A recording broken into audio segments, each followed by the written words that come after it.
Hello, it's Asha here. In this voiceover, I will share with you as many tips as I could think of for drawing hair.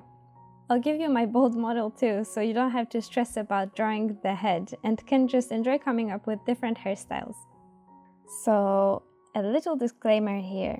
In this video, I will use words like do and don't do like this, but not like that. But please remember, these tips may help you draw similarly to my style, but will get you further away from drawing, for example, realistically. They might be very specific, you might not agree with some of them, and this is fine.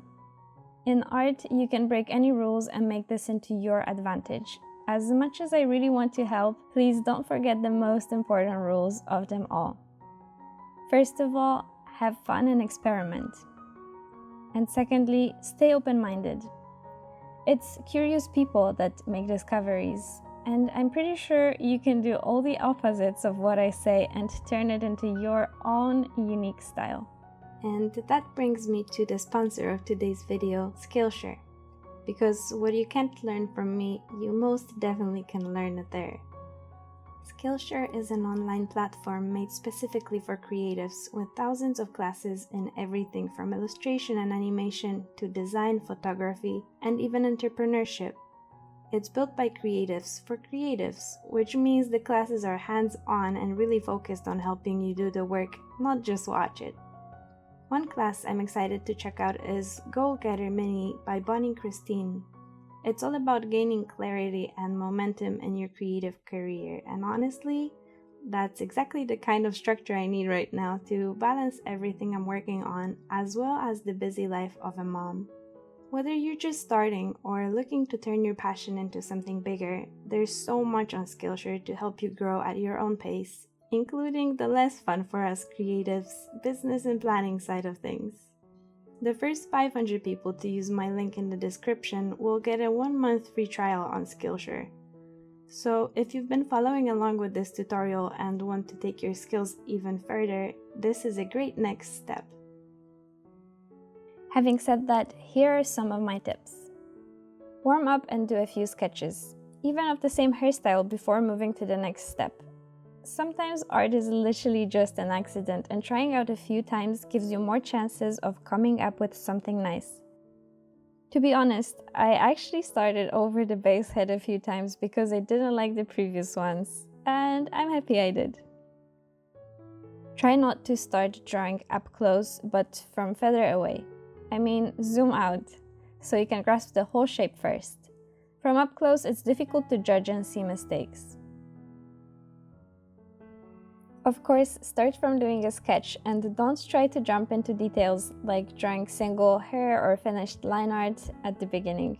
It helps to see a preview of the whole hairstyle as a sketch first to decide if you want to invest more time in it and if you actually like it. This may be a preference, but I like to start from a thick brush to make it impossible for myself to add any details. Then I gradually make my brush smaller for more refined sketches and eventually line art. I usually fail and mess up the overall shape if I don't construct the head first, but you're free to use my model so you can keep this tip for later. Drawing straight lines that ignore the shape of the head or shoulders usually don't look very good. Don't forget the gravity and the hair flexibility will make them behave more like soft fabric rather than like paper. If you want less realistic hairstyles and something more spiky, it is nice to use slightly curved lines too, rather than really straight and rigid ones. Don't draw a lot of separate hair. For manga and anime hair, I usually draw chunks and then either separate some ends to make it look less stiff or add a few fully separate hair strands. You can play with this rule and try whether you like it when there are more or less details. I do like it in the middle, not too much and not too little details, unless I feel very hyper-focused and actually want to relax drawing hundreds of separate hair strands and follow the maze I create for myself. That doesn't always go very well, actually. And these are the works I am most likely to abandon. Here's a common tip you hear very often from me. don't spend too much time on one drawing, and I stand by it. One drawing that takes 10 hours will give you 1 experience point, while you could draw 10 separate drawings a little less overworked and gain 10 skill points for them. Overworking one drawing is usually not a good thing when the objective is learning. Don't draw too much hair.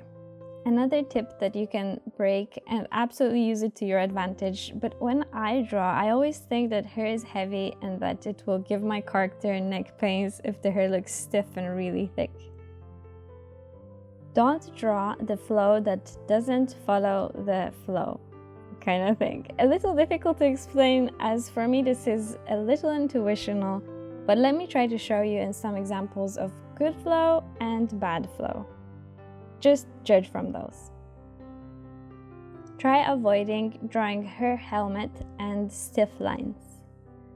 Try to adjust your hand pressure and speed as it affects the lines you draw. This one you need to actually practice and practice a lot. Try drawing a curved line in a few different ways.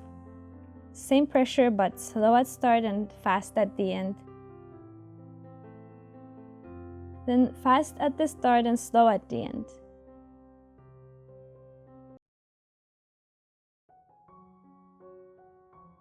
Or another way, with a little pressure at the beginning and more towards the end. And maybe more pressure at the start, light towards the end. It's only to help you control your hand, and this will affect the shapes that you draw too.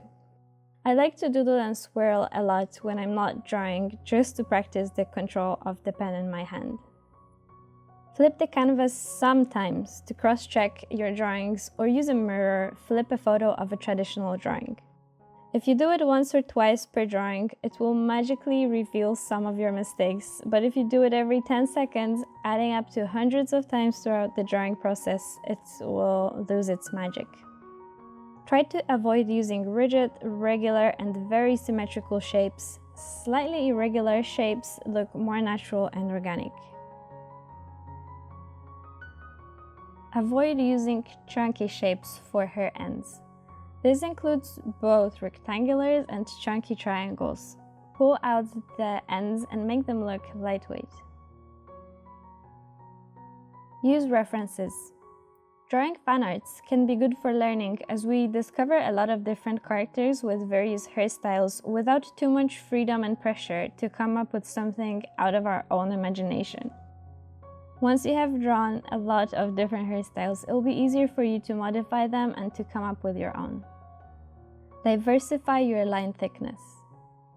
Use thicker and thinner lines. Pen pressure is a function that makes drawing tablets different from a mouse and more expensive, so use it to its potential. If you are a beginner at coloring, limit your colors to only 2, a lighter and a darker one, and white for highlights. This already creates hundreds of shades in between those 3 colors, but at least you don't have to choose those. You can paint lightly and darken the color gradually. There is a nice textured brush that I downloaded from Clip Studio resources, and in my opinion it creates a really nice effect with minimal amount of brush strokes. Especially for hair, as it's not flat and gives the impression of actual hair. Try it out. My advice for highlights is to keep them simple and use arcs rather than straight lines. If your character is in a specific environment with different light, use a color for highlights. As long as it's brighter than hair color, any color can work. I hope you found those tips helpful, and I will repeat once again the most important ones. Have fun and experiment. Have fun, guys. And stay open-minded. If you're not sure why I said something, try to do it exactly the opposite and try to do it following my advice and maybe compare the results. See which one you like better. Don't forget, it doesn't matter how many tutorials you watch, it comes down to how much you practice. This is how much you're gonna learn. Once again, have fun and see you next time. Bye!